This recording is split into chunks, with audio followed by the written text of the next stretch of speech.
আর রহমান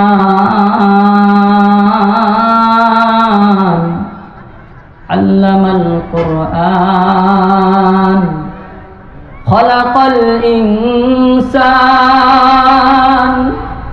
আল্লামাহুল বায়ান।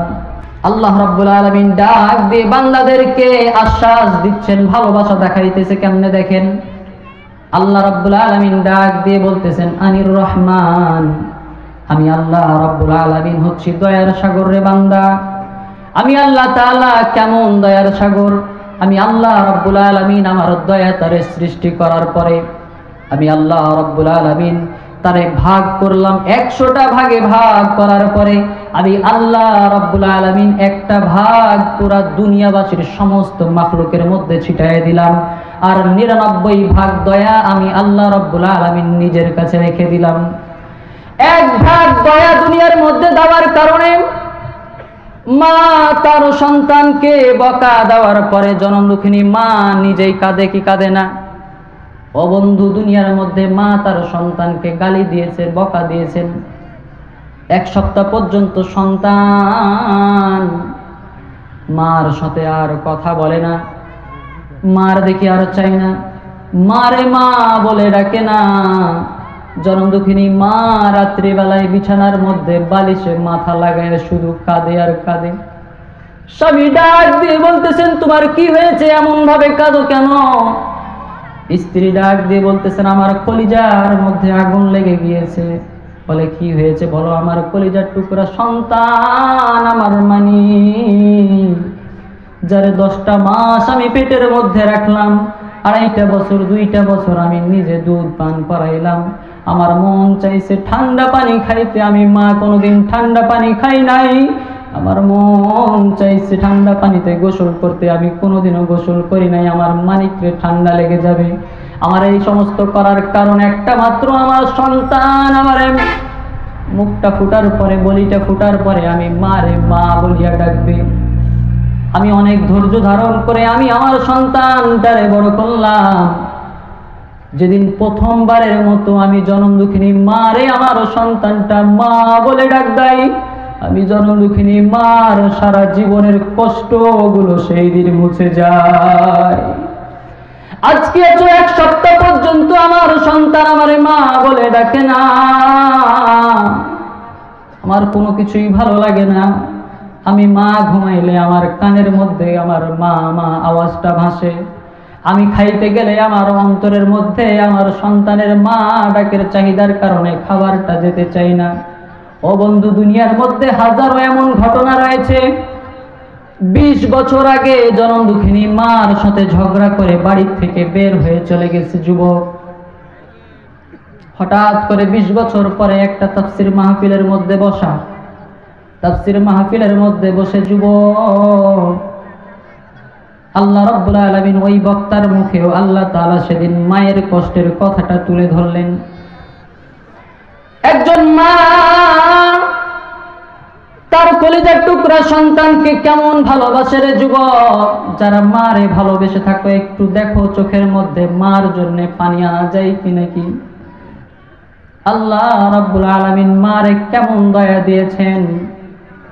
Doctor caesar করবে এমন অবস্থার মধ্যে মাকে ডাক দিয়ে বলেন, হয় তোমারে বাঁচাইতে হবে, না হয় তোমার সন্তানকে বাঁচাইতে হবে।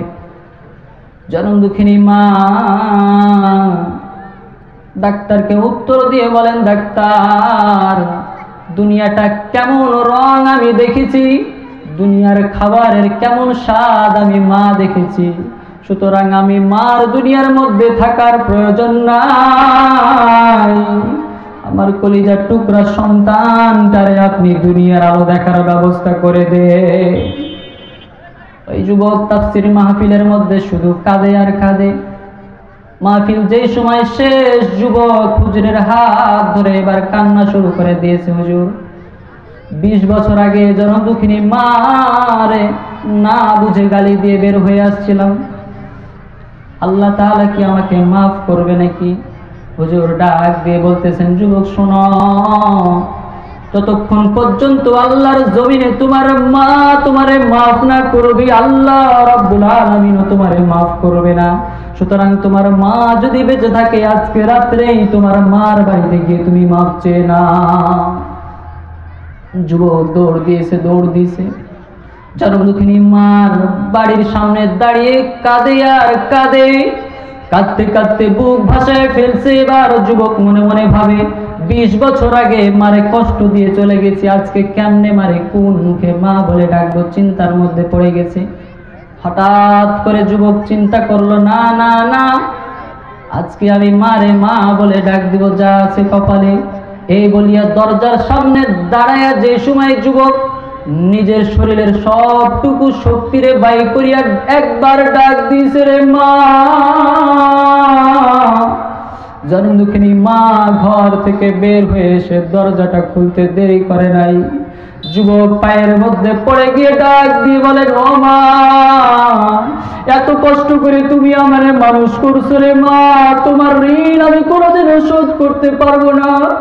ও বা, আমি তোমারে চিনতে পারি নাই, তোমার গুনাহগার সন্তানরে তুমি মাফ করে দাও। জনম দুঃখিনী মা সন্তানরে বুকের মধ্যে জড়াইয়া কপালের মধ্যে চুমু খাইয়া ডাক দিয়ে বলেন, আয় বাবা, তুই আবার বুকের মধ্যে আয়।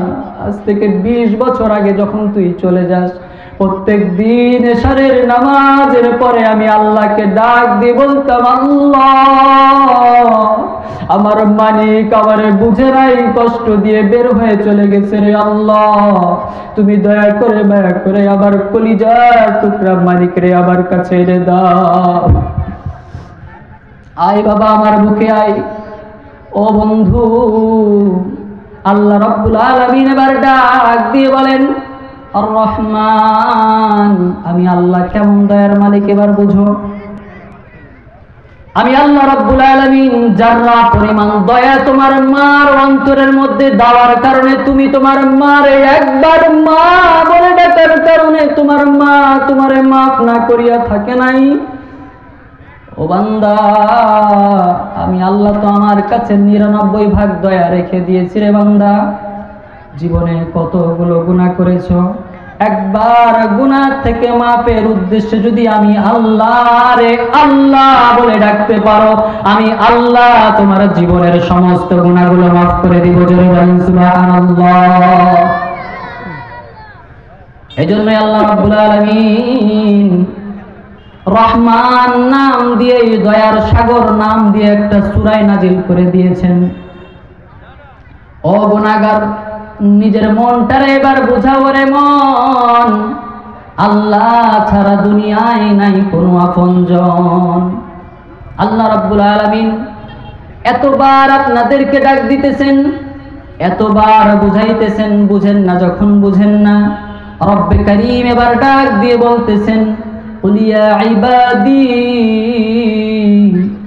আল্লাহ তাআলা ডাক দিয়ে বলতেছেন, ও আমার বান্দা, আয় আয়। قل يا عبادي الذين أسرفوا على أنفسهم لا تقنطوا من رحمة الله। একবার বলা যায় না, জোরে বলেন সুবহানাল্লাহ।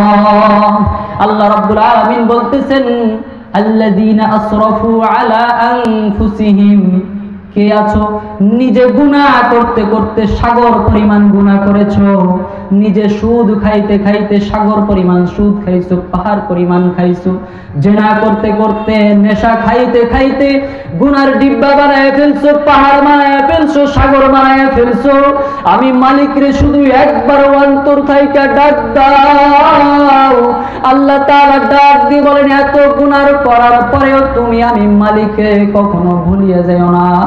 আল্লাহ তাকুনাতু মির রাহমাতিল্লাহ। আল্লাহ রাব্বুল আলামিন ডাক দিয়ে বলেন, বান্দা, আমি আল্লাহর রহমত থেকে নৈরাশ হইস না। ইন্নাল্লাহা ইয়াগফিরুয যুনুবা জামিআ। আমি আল্লাহ রাব্বুল আলামিন, ও বান্দা, তুমি যদি একবার মাথাটার নিচের দিকে লাগাইয়া আমি মালিকরে যদি একবার আল্লাহ বলিয়া ডাকতে পারো, আমি তোমার জীবনের সমস্ত গুনাহ মাফ করিয়ে দিব। ইন্নাল্লাহা ইয়াগফিরুয যুনুবা জামিআ আল্লাহ রাব্বুল আলামিন বান্দার জীবনের সমস্ত গুনাহ মাফ করিয়ে দিবেন। ইন্নাহু হুয়াল গফুরুর রহিম। কারণ আল্লাহ রাব্বুল আলামিন হচ্ছেন ক্ষমাশীল এবং দয়ার সাগর। আল্লাহ তাআলা কেমন দয়াশীল, কেমন দয়াশীল, কেমন ভাবে আপনাদের গুনাহগুলো মাফ করে দিবেন।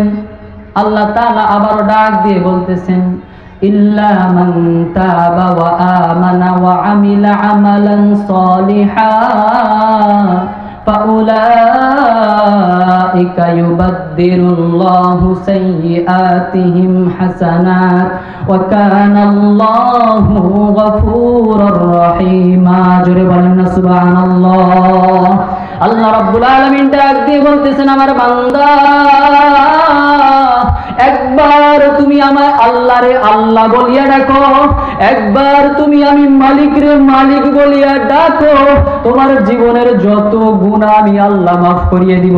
শুধু মাফ করব তাই নাই, ফাউলাইকা ইউবাদদিরুল্লাহু সাইয়্যাতিহিম হাসানাত। আল্লাহ রাব্বুল আলামিন ডাক দিয়ে বলেন, বান্দা তোর জীবনের সমস্ত গুনাহগুলোরে আমি আল্লাহ রাব্বুল আলামিন নেকির দ্বারা বদলায় দিব। قال النبي صلى الله عليه وسلم التائب حبيب الله। আল্লাহর রাসূল বলেছেন, হাজারো বার গুনাহ করার পরে যখন কোনো ব্যক্তি তওবা করে, আল্লাহর রাসূল বলেছেন ওই ব্যক্তি আল্লাহ রাব্বুল আলামিনের হাবিব হয়ে যায়। قال النبي صلى الله عليه وسلم التائب من الذنب كمن لا ذنب له। আল্লাহর রাসূল বলেছেন, হাজারো বার গুনাহ করেছো, হাজারো বার জিনা করেছো, এরপরেও যদি মালিকের কথা অন্তরের মধ্যে নিয়া, জাহান্নামের ভয় অন্তরের মধ্যে নিয়া একবার যদি আল্লাহর কাছে তওবা করতে পারো, আল্লাহ তাআলা তোমার জীবনের সমস্ত গুনাহগুলোরে মাফ করে দিবেন। মুসা আলাইহিস সালামের জামানার মধ্যে মুসা আলাইহিস সালাম আল্লাহ তাআলার কাছে একবার বলতেছেন, আল্লাহ আয় রব, আমার উম্মতের মধ্যে সবচাইতে নেককার বদকার ব্যক্তিটাকে আমি দেখতে চাই। আল্লাহ তাআলা বলতেছেন, মুসা তোমার উম্মতের সবচাইতে বদকার ব্যক্তিকে যদি দেখতে হয়, অমুক মাঠের সকাল সকাল গিয়ে তুমি দাঁড়িয়ে থাকবা, সবচাইতে বদকার ব্যক্তিকে দেখতে পাবা। মুসা আলাইহিস সালাম চলে গেছেন, জায়গাতে দাঁড়িয়ে আছেন, দেখে একজন বাবা ছোট্ট একটা বাচ্চাকে হাতে করে ধরে, তার নিজের ছেলেকে হাতে করে ধরে বনের দিকে যাচ্ছে। মুসা আলাইহিস সালাম ওই ব্যক্তির চেহারা দেখার পরে ভীষণ রাগান্বিত হয়ে গেলেন, কিন্তু মুসা আলাইহিস সালাম নিজের রাগ প্রয়োগ না করে আল্লাহ তাআলাকে আবারও বলেন, আয় আল্লাহ, এবার মুসা আপনার কাছে চায় যে আমি মুসার উম্মতের মধ্যে সবচাইতে নিষ্পাপ কোন ব্যক্তি তারে দেখতে চাই। আল্লাহ রাব্বুল আলামিন বলেন, মুসা বিকাল বেলা এই জায়গার মধ্যেই দাঁড়াবা, তোমার উম্মতের সবচাইতে নিষ্পাপ ব্যক্তিকে তুমি দেখতে পাবে। জোরে বলেন সুবহানাল্লাহ। আল্লাহ রাব্বুল আলামিন আহকামুল হাকিমিন, মুসা আলাইহিস সালামের ওই উম্মত বাচ্চাটার হাত ধরে যে সময় বনের দিকে যায়, প্রত্যেকে একটু কানটা লাগায় দেন যে আল্লাহ তাআলা আমাদের মানে তওবার দিকে কিভাবে চেয়ে আছেন, এই কথাটা ঘটনাটা শুনলেই বুঝে আসবে। ওই ব্যক্তি বাচ্চাটারে নিয়ে যখন বনের মধ্যে যায়, বাচ্চাটা ডাক দিয়ে বলেন, আব্বা এত বড় বন দেখা যায়, এই বনের চাইতে বড় কি কোনো জিনিস আছে নাকি? তার বাবা উত্তর দিয়ে বলতেছেন, এই বনের চাইতে বড় আছে আল্লাহর পাহাড়। ছোট্ট বাচ্চা আবারও ডাক দিয়ে বলতেছেন, বাবা পাহাড়ের চাইতে বড় কি কোনো জিনিস আছে নাকি? বাবা আমার ডাক দিয়ে বলতেছেন, পাহাড়ের চাইতে বড় হচ্ছে আল্লাহ তাআলার সাগর। ছোট্ট বাচ্চা বুঝে না, আবারও প্রশ্ন করে, বাবা সাগরের চাইতে বড় কি কোনো জিনিস আছে নাকি? ডাক দিয়ে বলেন, সাগরের চাইতে বড় হচ্ছে আল্লাহ রাব্বুল আলামিনের আসমান। ছোট্ট বাচ্চাটা আবার ডাক দিয়ে বলতেছেন, বাবা আল্লাহ রাব্বুল আলামিনের আসমানের চাইতে বড় কি আছে বলেন? ওই বাবাটা ডাক দিয়ে বলতেছেন, চোখের পানি ছেড়ে দিয়ে এবার বাচ্চাটারে ডাক দিয়ে বলতেছেন, বাবা আল্লাহ রাব্বুল আলামিনের এই আসমানটা যত বড়, এই আসমানের চাইতে বড় হচ্ছে তোর বাবার জীবনের গুনাহ। ছোট্ট বাচ্চাটা বুঝে না গুনাহ কোন জিনিস, এই জন্য আবার জিগাইতেছে, বাবা আপনার গুনার চাইতেও কি বড় কোনো জিনিস আছে নাকি? এবার ওই গোলাম আল্লাহ রাব্বুল আলামিনের আসমানের দিকে চেহারাটা উঠাইয়া অন্তর থেকে আল্লাহ তাআলারে বড় বানায় আল্লাহ তাআলার প্রশংসা করতেছে। দেখেন এবার ওই বান্দা উত্তর দিয়ে বলতেছেন, বাবা শোন, দুনিয়ার সমস্ত মানুষের গুনাহগুলোর যদি একত্রিত করা যায়, ও বাবা দুনিয়ার সমস্ত মানুষের গুনাহগুলোর চাইতে বড় হচ্ছে তোর মালিকের দয়া, আল্লাহ রাব্বুল আলামিনের দয়া। কথাটা কত সুন্দর করে সাজিয়েছে। আসমানের চাইতে বড় হচ্ছে তোর বাবার জীবনের গুনাহ। এবার প্রশ্ন করে, আপনার জীবনের গুনাহ চাইতে বড় কি? উত্তর দিতেছে, তোর বাবার জীবনের চাইতে বড় গুনাহ হচ্ছে তোর বাবার রবের দয়া। জোরে বলেন সুবহানাল্লাহ। মুসা আলাইহিস সালাম সন্ধ্যাবেলা যখন দেখেছে ওই ব্যক্তি আবার যাচ্ছে, আল্লাহ তাআলাকে ডাক দিয়ে বলেন, মালিক আপনি তো সকালে দেখালেন যে এই ব্যক্তি সবচাইতে বড় গুনাহগার, আবার সন্ধ্যাবেলা দেখান যে এই ব্যক্তি সবচাইতে বড় পরহেজগার, ব্যাপারটা কিছুই বুঝলাম না। রব্বে কারীম ডাক দিয়ে বলেন, আমার বান্দা তার তওবার ধরনটা, আমার বান্দা আমি আল্লাহর প্রশংসার ধরনটা এত সুন্দর করে উপস্থাপন করেছে, আমি মালিকের রহমতের দরজার মধ্যে ধাক্কা লেগে গেছে। আমি আল্লাহ রাব্বুল আলামিন আমার বান্দাকে আমি আল্লাহ তাআলা খুশি হয়ে তার জীবনের সমস্ত গুনাহগুলোকে আমি মাফ করে দিয়েছি। চলে বলেন সুবহানাল্লাহ। এজন্য আল্লাহ তাআলার কাছে মাফ চাওয়ার জন্য, তওবার জন্য শুধু ওসিলা খুঁজতে হয়। আপনি মনে করেন যে আমি হুজুর মোনাজাতের মধ্যে হাত তুলি, চোখে কিন্তু পানি আসে না, কারণ কি? মোনাজাতে হাত তুলে তো আমরা চাইতে জানি না। মোনাজাতে হাত তুলবেন, আল্লাহর কাছে চাইবেন, গোপনে হোক তুলবেন হাত, আল্লাহর কাছে চাইবেন। কোন জিনিসটা চাইবেন? আপনার পুরা জীবনের মধ্যে সবচাইতে হিট যেই দিন আপনি পেয়েছেন ওই ঘটনাটা মোনাজাতের মধ্যে তুলে ধরবেন। আয় আল্লাহ, আমি গরিব মানুষ, আমার সন্তানটা ঈদের দিনে কত কান্না করেছে, মালিক আমার সন্তানটারে আমি একটা জামা দিতে পারি নাই। অটোমেটিক দেখবেন চোখের মধ্যে পানি আসছে। জীবনে যতই গুনাহ করেন না কেন, গুনাহ করার পরে অবশ্যই অবশ্যই গুনাহ থেকে তওবা করবেন ইনশাআল্লাহ। এতক্ষণ পর্যন্ত গুনাহর ওয়াজ চললো, এই জায়গার মধ্যে যতজন বসে আছেন মনে মনে কি নিজের জীবনের সমস্ত গুনাহ থেকে তওবা করেছেন? যদি তওবা না করে থাকেন, পায়ে হাত রেখে বলতেছি, বাবা এখান থেকে উঠে নিজের ঘর পর্যন্ত যাবেন এর কোনো গ্যারান্টি নাই। জায়গার মধ্যে বসে আল্লাহকে ডাক দিয়ে বলেন, আল্লাহ জীবনে যত গুনাহ করেছি সমস্ত গুনাহর জন্য তুমি মালিকের কাছে আমি হাত উঠাইয়ে দিলাম, তুমি মালিকের কাছে আমি তওবা করতেছি, মাথাটা নিচু করে দিলাম, আল্লাহ মাফ করে দেন, আর কোনোদিন এমন গুনাহ হবে না। আল্লাহ বলেন, এই জায়গার মধ্যে বসে আমি আল্লাহ তোরে মাফ করে দেবো। জোরে বলেন সুবহানাল্লাহ।